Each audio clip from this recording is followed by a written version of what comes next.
you all for being here. Thank you to everybody at the Cheadle College for organising this event today. Everybody knows that David Cameron and Ed Miliband won't win this general election outright. And that means that someone else will hold the balance of power on the 8th of May. The prospect of a left-wing alliance between Labour and the SNP has already been well considered, analysed and covered. But what's equally possible is an alliance that will drag Britain further and further to the right. Blukip, a bloc of right-wingers from UKIP, the Conservatives and the DUP that could hold the balance of power. There is a very real danger that Nigel Farage and his friends could hold David Cameron to ransom. It is a right-wing alliance that brings together people who don't believe in climate change, who reject gay rights, who want the death penalty back, and people who want to scrap human rights legislation and privatise our schools and our hospitals. Now, you don't have to take my word for it. The evidence is there for all to see.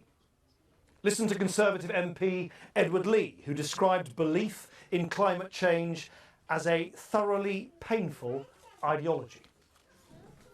One of a number of outspoken climate sceptics on the Tory and DUP benches. Listen to the DUP's Ian Paisley Jr., who said, "I am pretty repulsed by gay and lesbianism." Or his leader, Nigel Dodds, who described the passing of equal marriage legislation as a source of great shame.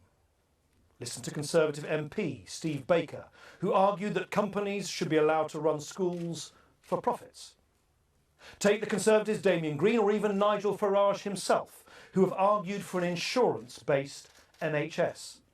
Or Philip Hollobone, who said that immigrants overwhelm our indigenous culture. Or David Davies, who used the Charlie Hebdo massacre as an excuse to call for the Human Rights Act to be scrapped. Look at Tim Aker, rising star of UKIP and a candidate in Essex, who hired a former National Front candidate to run his office. Or take the Conservative backbench MPs who put their names to a bill to bring back the death penalty. These are just some of the Conservative, UKIP and DUP politicians who share a backward-looking right-wing agenda. With a hung parliament practically inevitable, there is a real prospect that David Cameron may have to rely on these people to stay in number 10. You've all heard the mood music. David Cameron calling for UKIP supporters to come home to the Conservatives. Nigel Farage saying he would be prepared to prop up a Conservative government, and that more Tory MPs were preparing to follow Douglas Carswell and Mark Reckless in defecting to his party. You've seen the right wing of the Conservative Party become increasingly hard-line the longer the last Parliament went on.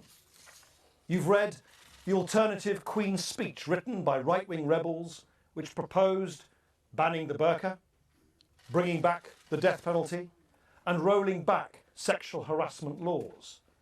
You've heard Conservative MPs like Peter Bone, Adam Afriyie and Jacob Rees-Mogg calling for pacts and deals with UKIP.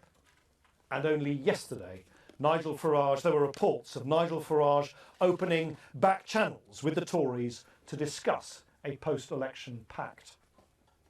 The Tory right wing has been waiting for its moment to reclaim the Conservative Party for years.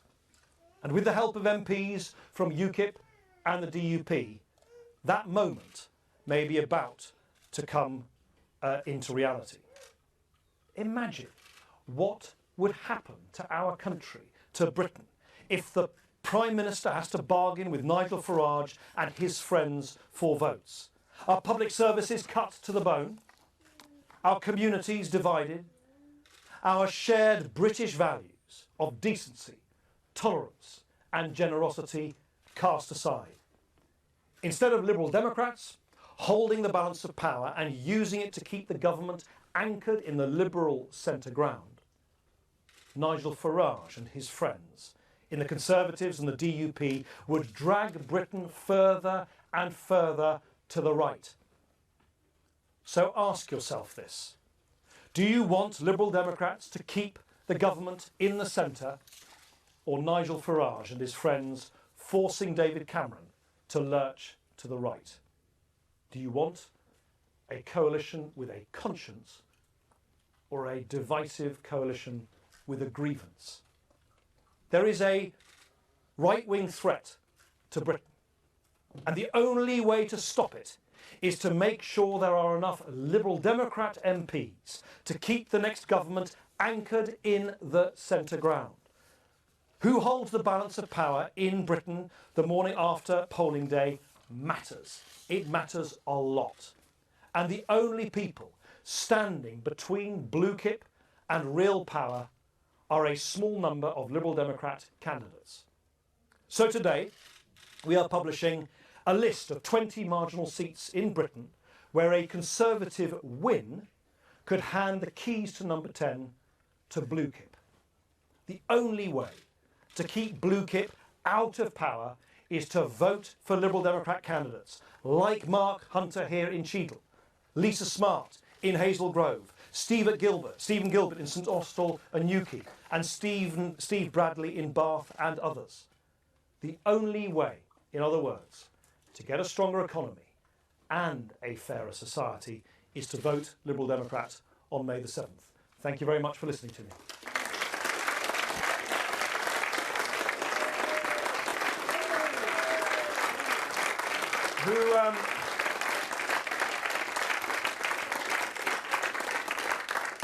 Who wants to ask questions? Any questions? Yeah, chap at the back. Oh, okay. Okay, well, we'll do that way, yeah. Sorry? Yeah. No, it's fine. Then. Sure. Thank you. Hello? Yeah. Oh, sorry. My name's Patrick McCall. Stand up. My name's Patrick McCall from Stockport. I grew up in quite a deprived area in many places across the country. Suffered with homeless, mental health issues. And one of the things that's fundamental to me is raising two children is the 2-year-old offer that we've presented in our manifesto. And I just want to ask you, can we make sure that that's one of our red lines for any coalition discussions? Because in terms of trying to help people with mental health problems, starting early is just going to get us over the line in reducing burden on services, certainly. Well, look, firstly, I'm delighted to hear that you think the provision, for the first time ever, it's never happened before. No government's done this before.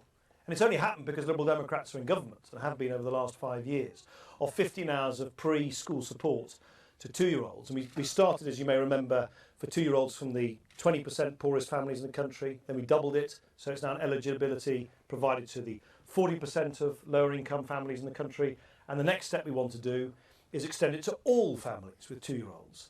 And then after that, the next step is we want to actually provide to working families help with childcare costs when mums and dads go back to work after 9 months or a year, so that you don't have this huge gap which you've got under Labour and Conservative plans, that if you have a baby, you're working, you go back to work, you have to wait for 2 years before you get any help with those childcare costs. And that's why, instead of doing what Labour and the Conservatives are doing, which is increasing the entitlement to 3 and 4-year-olds, that's a desirable thing to do in itself. Our priority, as you rightly imply, is to start earlier, because if you start earlier, the evidence is overwhelming. I know this as a dad, you'll know this as a dad, we all know this. If we want our kids to do well at primary school, the more we can help them, the more support we can give to children and families at an earlier stage in their life, the better it sort of pays off later in life.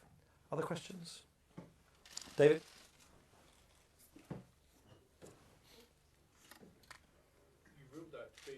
In a coalition that would involve UKIP. However, would you rule out taking part in any sort of looser power-sharing deal whereby perhaps you were in coalition with the Conservatives but UKIP were providing a confidence and supply deal? Would that be something that you would not be prepared to countenance? I don't want to be part of any arrangement where we have to dance to the tune of that man, of Nigel Farage. I don't want to be part of an arrangement where basically the governance of our country is held hostage by people with extreme and hardline views. It's not the kind of Britain I believe in. It's not the kind of government I believe in. And the only way we're going to avoid that fate, the uncertainty, the factionalism of that future, is by voting for Liberal Democrats, most especially in these 20 seats that we've listed today. It's very, very simple. Vote for a Liberal Democrat in those 20 seats, and you keep Blukip out, and you keep our country on track. That is the choice. It's really, really simple. If you're a voter in one of those 20 seats which are being contested between the Liberal Democrats and the Conservatives will tell you, vote Conservative to keep Ed Miliband out. It's a nonsense, because the Conservatives are not going to win a majority anyway. But the real threat, the one which I don't think has been nearly considered enough, is this threat. Is of a right-wing alliance cobbled together between UKIP, the DUP, and the Conservatives, and we are the only party that stands between the country and that future. And that is why, instead of speculating ways by which Nigel Farage provides sort of backdoor rather than front door influence in a government, I'd much rather that we make sure that the government of our country remains firmly rooted in the centre ground. Yeah, chap at the back. Thank you. Tom Beardsworth, a reporter from Bloomberg. A lot of those Liberal Democrat seats where the Tories are contesting are in southwest England. There was a poll last night from ComRes which projected that of those 14 Liberal Democrat seats in southwest England, the party might lose all of them. Why isn't your message getting through there? Well, I don't want to cast aspersions on ITN because the good folk from ITN are here, but it's a complete nonsense. I think it amounts to asking 72 people in each of those 14 constituents. Well, there's 60, 70,000 people in each. You ask 72 folk, you don't even mention the name of the candidate. I mean, call me old-fashioned. If you want to ask people, try and anticipate how people might behave, why don't you ask them the question they're going to be asked when they actually have to vote? So look, of course we're not going to be. Of course that's not going to happen. We're going to do much, much better than this endless cottage industry of sort of pessimism suggests. But I accept, of course, there's a real contest in those seats. You bet there's a contest. And the Conservatives are going around those seats saying, you've got to vote for the Conservative candidate to keep Alex Salmond and Ed Miliband out of number 10. What they're not telling them is, if you vote for the Conservatives, you'll put that man into number 10.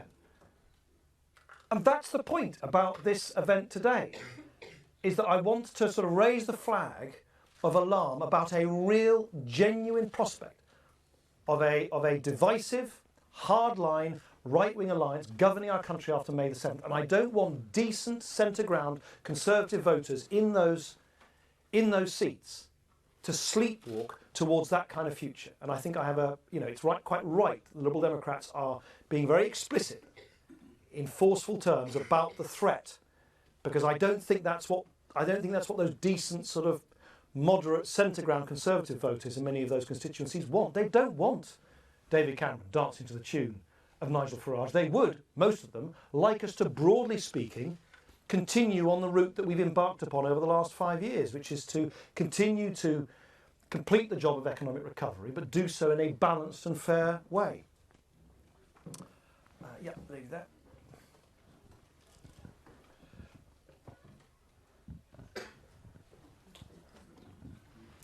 Thank you, Nick. My name's Laura Booth and I'm from Stockport. I find it quite interesting that you're talking about Blukip today.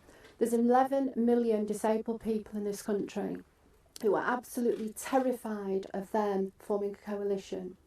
We've had a Conservative candidate this week to say that mental health people should wear wristbands. We've had Nigel Farage saying he wouldn't have an equalities minister. We've had very pernicious welfare reform instigated by the Tories, telling people that if they can walk 20 metres, they're not disabled. I'm asking you personally, will you be the voice for those 11 million people? I will be the voice, as will any Liberal Democrat in this room, for compassion, for tolerance, for decency. We haven't shirked as a party from a lot of very difficult decisions, and frankly some very controversial, if not downright unpopular decisions. So we're no slouches when it comes to doing the difficult things to pull the country back from the economic brink. And by the way, that has meant significant savings in the welfare budget. And let me be quite explicit with you, It's in our manifesto. It will require further savings from the welfare budget, but they've got to be fair.